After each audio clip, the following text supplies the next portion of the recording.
गर्मियों की छुट्टी में गरीब के नदी वाले घर में आए 100 मेहमान। पापा, हमें इस बार गर्मी की छुट्टी में वाटर पार्क जाना है। प्लीज हमें वाटर पार्क घुमाने ले चलो ना, हम वहीं पर जाकर मजे करेंगे। नहीं बेटा, वाटर पार्क नहीं जाना, क्योंकि वाटर पार्क के पानी में बहुत ज्यादा बैक्टीरिया होते हैं, जिससे हमें कई तरह के इंटरनल इन्फेक्शन हो जाते हैं। नहीं नहीं, हमें कुछ नहीं पता। हमें गर्मी की छुट्टी में वाटर पार्क ही जाना है। ओफो, ये कैसी जिद पकड़ कर बैठ गए तुम दोनों। अच्छा ठीक है, चलना ही है तो किसी हिल स्टेशन चलते हैं। कम से कम वहां इस गर्मी से राहत तो मिलेगी, साथ ही आउटिंग भी हो जाएगी। क्यों अंकुर, क्या बोलते हो? आइडिया तो अच्छा है। मैं अपने दोस्त निशांत और विशेष को भी बोल देता हूँ, वो सब भी अपनी अपनी फैमिली के साथ ट्रिप पर चल पड़ेंगे। सब साथ में चलेंगे तो मजा आएगा। हाँ बात तो ठीक है, फिर मैं निशा और प्रीति को भी पूछ लेती हूँ, सब साथ में चलेंगे। ठीक है, तो मैं आज ही उनसे बात करता हूँ। अब सब मनाली का ट्रिप प्लान करते हैं। इसी बहाने अगर वक्त मिला तो हम मनोहर काका और साधना काकी से मिलाएंगे। वैसे भी बड़े दिन हो गए उनसे मिले हुए। कौन? मनोहर काका? मेरे पिताजी के ताऊ के बेटे। बहुत समय पहले पिताजी के साथ जाते थे, तभी उनके यहाँ जाना होता था। ओ अच्छा, अब हाँ देखेंगे, टाइम मिलेगा तो चलना। खैर अब तुम सबसे बात कर लो। अंकुर अपने दोस्तों से बात करता है और सभी मिलकर एक ट्रिप प्लान कर लेते हैं। अब वो सब मिलकर एक डबल डेकर बस बुक करते हैं, जिनमें कुल मिलाकर 100 लोग हो जाते हैं। और अब सभी गाते बजाते मनाली की तरफ निकल पड़ते हैं। ये शाम मस्तानी मदहोश की जाए, ये है वाओ, वो देखो मनाली की पहाड़ियां दिखनी शुरू हो गई। मतलब अब हम अपनी मंजिल के करीब हैं। सच कहा तुमने निशा। अब वो सब मनाली से 50 किलोमीटर दूरी पर पहुंचने ही वाले थे कि तभी पुलिस वाले उन्हें रोक देते हैं। देखिए आगे मनाली टूरिस्ट प्लेस सारा भरा हुआ है, बिल्कुल भी जगह नहीं बची है आगे जाने की। सभी रास्ते ब्लॉक हैं। भाई मेरी मानिए तो आप लोग 2-3 दिन बाद ही आइएगा। क्या 2-3 दिन बाद? लेकिन हम अपने बच्चों को समर वेकेशन पर लेकर आए थे। अब 24 घंटे का सफर तय करके हम यहाँ पहुंचे, तो अब तो ऐसा मत कीजिए सर। सॉरी सर, लेकिन अब हम कुछ नहीं कर सकते। अब क्या करें यार, इतनी दूर आकर वापस जाना। एक काम करते हैं, यहीं कोई होटल बुक कर लेते हैं और 2 दिन वहीं वेट करते हैं। टूरिस्ट प्लेस के कम होने का जैसे ही मौका मिलेगा तभी घूमने चल पड़ेंगे। ठीक कहता अंकुर, वैसे भी बच्चों की हालत देख, सभी कितने थक चुके हैं। चलो होटल में रूम पता करते हैं। अब वो सभी एक एक कर अलग अलग होटल में जाते हैं, लेकिन उन्हें कहीं भी जगह नहीं मिलती। सॉरी सर, अभी रूम्स बुक्ड हैं और अगले 2-3 दिन तक बिल्कुल भी स्पेस नहीं है होटल में। अब क्या करें, ना यहाँ के रहे ना वहां के। तुझे बोला था ना पहले से सब बुक करके चल यार। अब मुझे क्या पता था ऐसा होगा। 1 मिनट, मेरे पास एक आइडिया है। यहीं से कुछ किलोमीटर दूरी पर मेरे काका काकी रहते हैं। नदी किनारे उनका घर है। जब तक कोई जुगाड़ नहीं हो जाता, क्यों ना हम लोग वहीं चल कर रहे। आर यू मैड अंकुर? तुम ही कहते हो वो नदी के किनारे कच्चे से घर में रहते हैं। वहां हम 100 लोगों का ठिकाना कैसे होगा? अरे देखने में क्या जाता है, क्या पता रात गुजारने को मिल जाए। और कोई ऑप्शन भी तो नहीं है हमारे पास।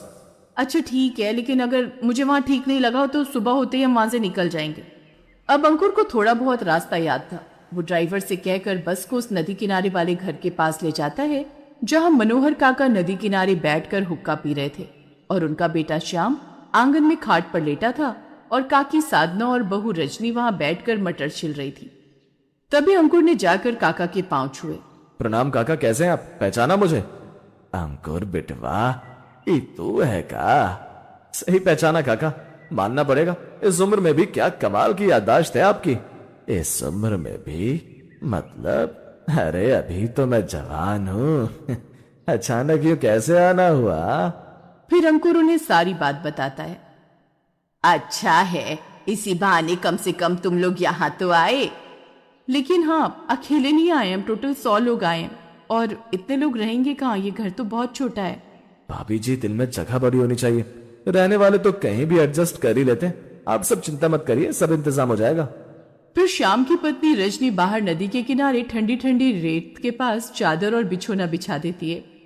थोड़े बिछौने वो आस पड़ोस से भी ले आती है, जिस पर सभी आराम से बैठ जाते हैं। सचमुच यार, यहाँ कितना अच्छा लग रहा है। क्या ठंडी ठंडी हवाएं चल रही हैं। हाँ पापा, सच में बहुत अच्छा लग रहा है। कोई मसाला काटता है तो कोई सब्जी। रजनी भाभी, ये आटा मुझे दो, मैं लगाती हूँ। और मेरे पास मसाला दो, मैं काट देती हूँ। सबको उनके साथ काम करवाता देख महिमा भी काम में मदद करने लगती है और गाते बजाते अब वो सब खुले आसमान और बहती नदी की आवाज के साथ काम करते हैं। सबसे पहले बच्चों को खाना खिला दो, फिर सभी मर्दों को और फिर औरतें खाना खा लेंगी। सही कहा काकी आपने। इसके बाद एक वो सब खाना खाते हैं। सभी बच्चों को भी बड़ा मजा आ रहा था। अब चलिए हम आपको उस ऊंची पहाड़ी पर लेकर चलते हैं जहां से सारा मनाली दिखता है। अब वो सब ऊंची पहाड़ी पर जाते हैं जहां से सारा मनाली दिख रहा था। सब मिलकर वहां खूब सारी फोटोज और वीडियोस बनाते हैं। मम्मी ये तो बिल्कुल हमारे लिए ट्रैकिंग हो गई।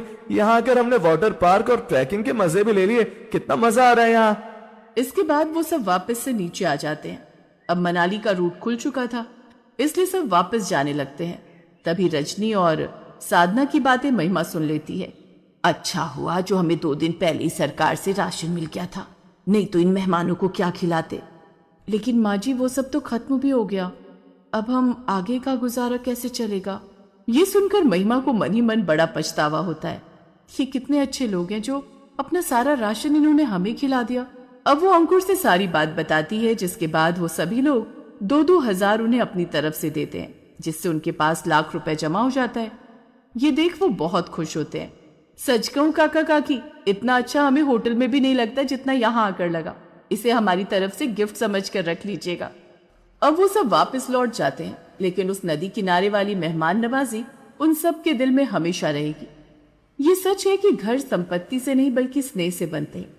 छोटे घर में अगर प्यार और अपनापन हो तो 100 मेहमान भी भगवान जैसे लगते हैं।